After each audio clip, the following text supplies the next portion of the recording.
Welcome back. As democratic socialism gains ground in America, the critiques of America, the themes that we hear, force us to ask this question: where have I heard this before? Follow me over to the wall. That same anti-Western rhetoric, that same anti-colonial narrative, that same anti-Israel messaging, it's the playbook of the Red-Green Alliance, the partnership between the far left and Islamist movements. I love what you were writing. What did you say? Here we are, Dems party of commie ISIS. And I know where you're going on this. I read the piece, and I think you're on to something. Look, Larry, you know the history of this. You know the Red-Green Alliance. I've been talking about this incessantly for literally years.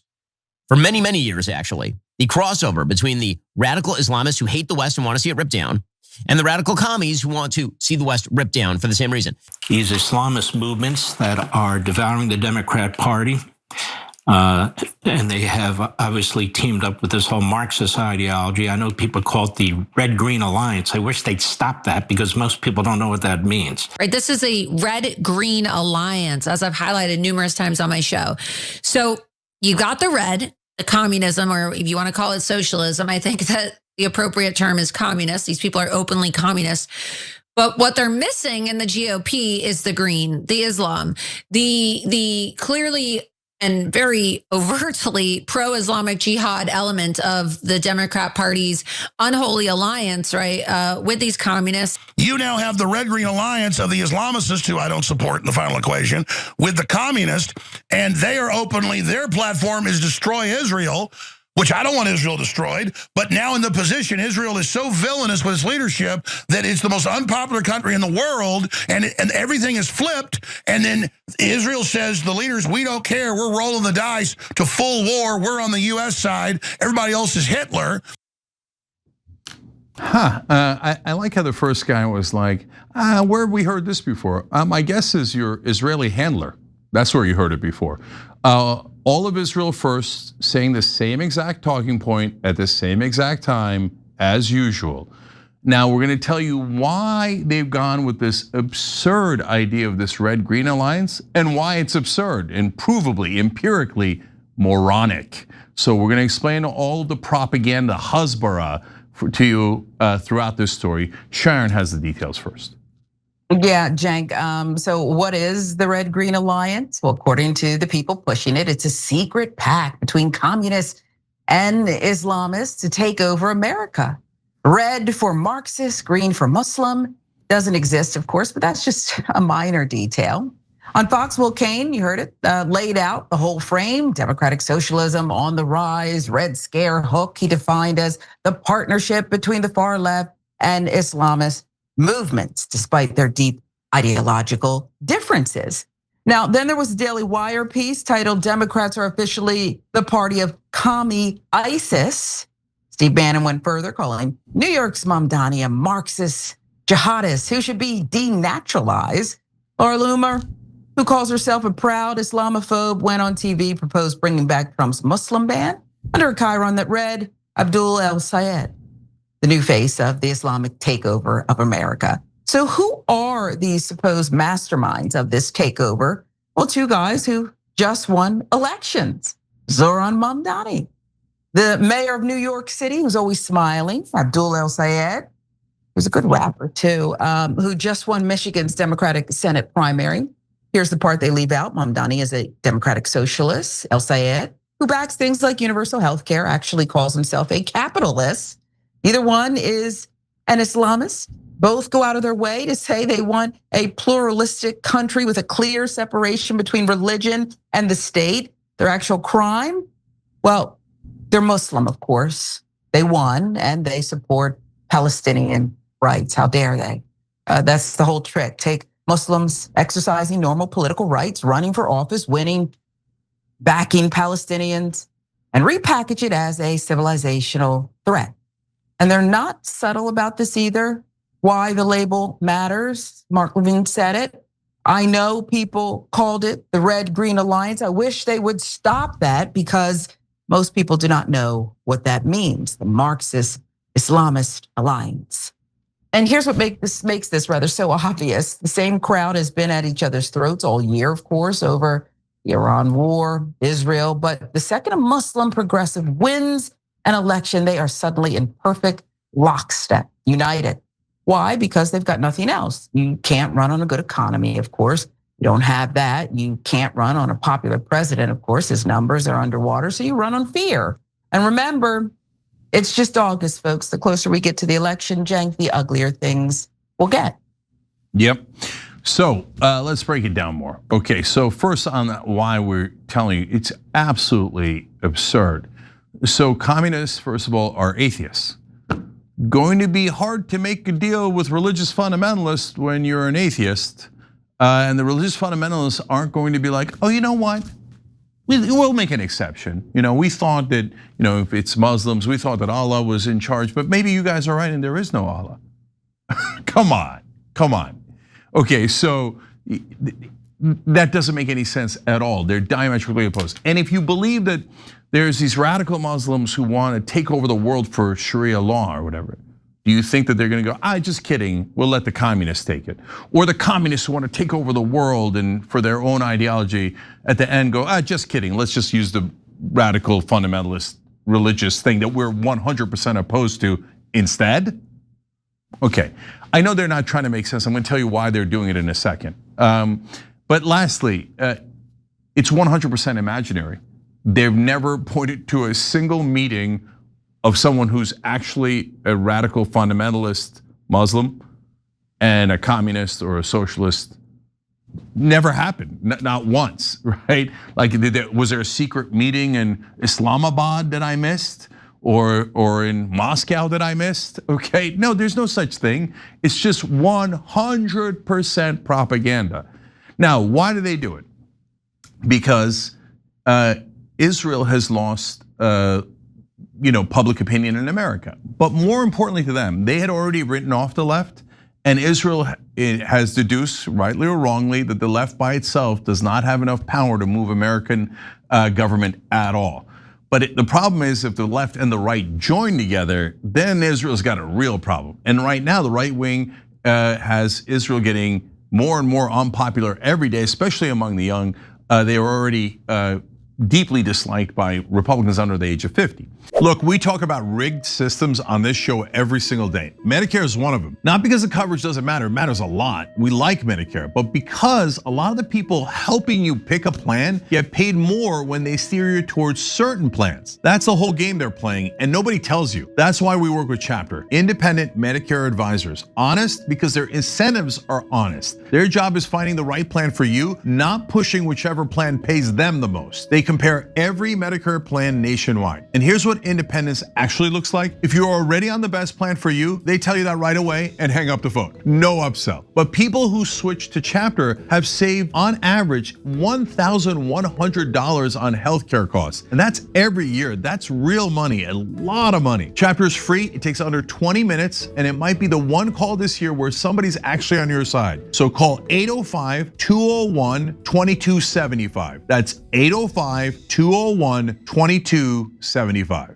So how are they going to trigger those Republicans to support Israel again? We showed you a video now about a year ago where one of the pro-Israel pundits said on the air when she was on with Dinesh D'Souza, she said, now it's too hard to get them to like Israel anymore. So we're shifting to getting them to hate Muslims.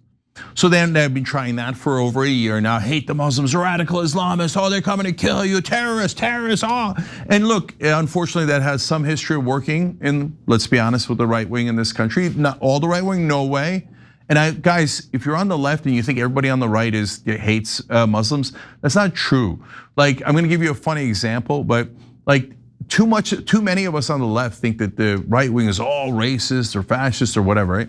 Barack Obama, and yes, his full name was Barack Hussein Obama, after inauguration, had an approval rating of what, 51%? Oh, he finally we got a majority of the country on his side. Was it 62%? My God, that would be nearly 2/3. No, he had an approval rating of 83%. So that includes almost all the independents and a huge portion of the right wing. So this country is open-minded. But yes, there is a fringe that is easily riled up against certain things, including Islam.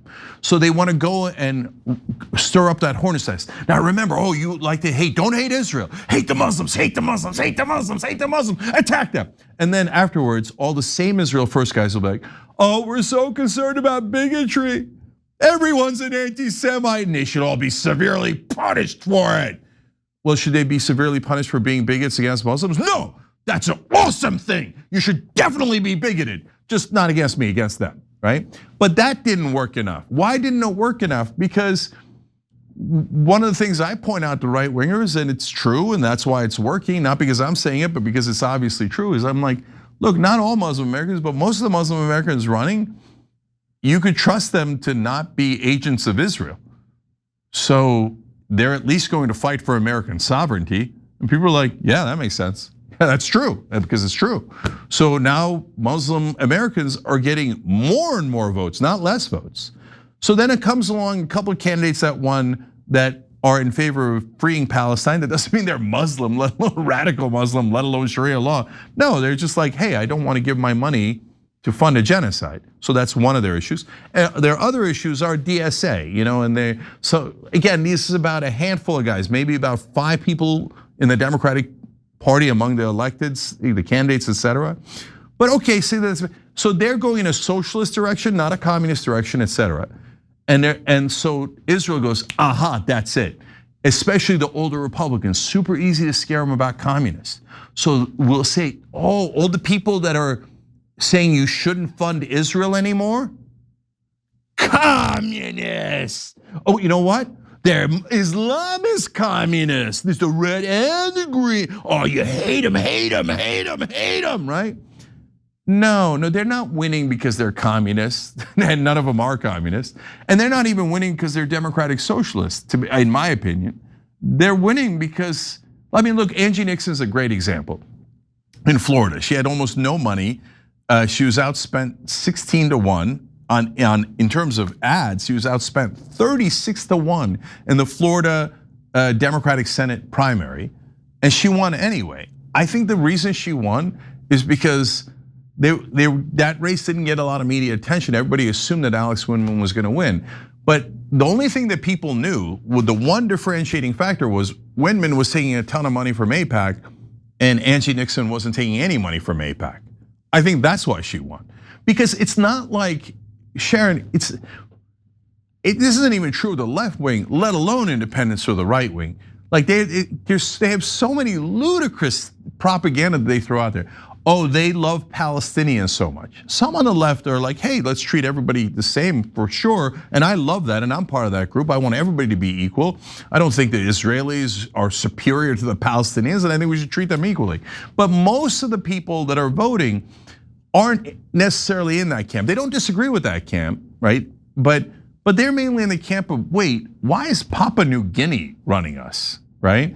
Israel has the same population as Papua New Guinea does. Why is this random ass country giving us orders on who to attack and which war to go to and how we owe them money for another genocide? They're like, no. They're voting on American sovereignty. And so now the Israelis are saying, let's take this concept of American sovereignty that people really like and pretend it's the exact opposite, that it's about communism and radical Islam combination, so that we could scare the living crap out of people so they'll vote to give Israel more money. Look, people get it, and I'm glad that you brought up Nixon and Vindman and that whole race, because all she did was just not walk away from the truth. She went door to door. She never stopped talking to people, just everyday people who aren't radical in any way, who listened and said, yeah, I don't know why we're pledging our firstborn to Israel and why everything has to be about Israel. She tells the truth when she's asked about it. Vindman was so obnoxiously believing that he was going to win and the Democratic Party along with him that he didn't even spend all his AIPAC money. He was reserving it for the general election. They're so far out of touch with people. And this thing where Israel, and I'm getting texts from, I guess it's Israel or their friends asking me how I feel about it, and it's fascinating, out of the blue. Sharon, how do you feel about Israel? It's me, John. Okay, it's incredible. I wrote them back today and learned some things. And got a video that I watched a few first seconds of it and said, oh, it's more propaganda. People are waking up. So this red-green thing, or however you, Marxist, jihadist, however Bannon likes to call it, it's not gonna work if we just keep telling the truth. Oh, I'm sorry. I was drinking from my mug of APAC I'm tears. just talking about one of those. I've got to get my hands on one of those. They're still available, right, Jack? ShopTYT.com. So guys, because APAC is pissed and Israel's pissed, that's why everybody we showed in that montage, Alex Jones I'm not sure about, but everyone else are literally get their talking points from Tel Aviv. That's why they're all saying the same exact thing at the same exact time. So the new talking point is, if you like American sovereignty, you're a radical Islamist and a pinko commie. I don't think it's gonna work, but keep going with your stupid Israeli propaganda. See how it works out for you. Every time you ring the bell below, an angel gets his wings. Totally not true, but it does keep you updated on our live shows.